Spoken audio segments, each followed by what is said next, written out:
नक्कीच धन्यवाद मनोज दिलेल्या सविस्तर माहितीसाठी। पुढच्या बातमीकडे वळूयात। इंद्रजित सावंतांना मीच फोन केला होता, कोरटकरची ही कबुली असल्याची सूत्रांची माहिती आहे। मोबाईलमधील डेटा देखील स्वतःच डिलीट केल्याचं कोरटकरकडून मान्य करण्यात आल्याची पोलीस सूत्रांची माहिती आहे। पोलिसांनी मध्यरात्री 5 तास चौकशी केल्याची सूत्रांची माहिती आहे।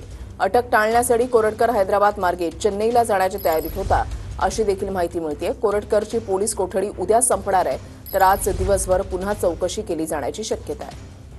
भूषण पाटील आमचे प्रतिनिधी या संदर्भातली अधिक माहिती देतील। भूषण,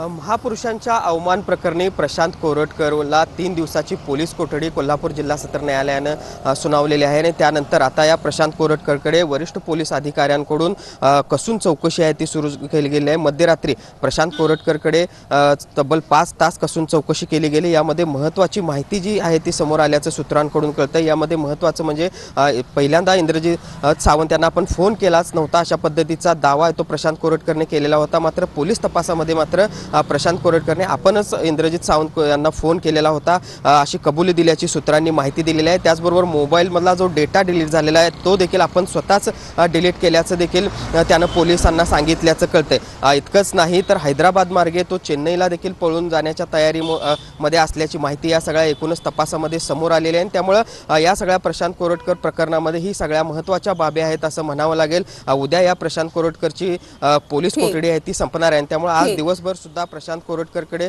कसून चौकशी केली जाऊ शकते। नक्कीच धन्यवाद भूषण दिलेल्या सविस्तर माहिती।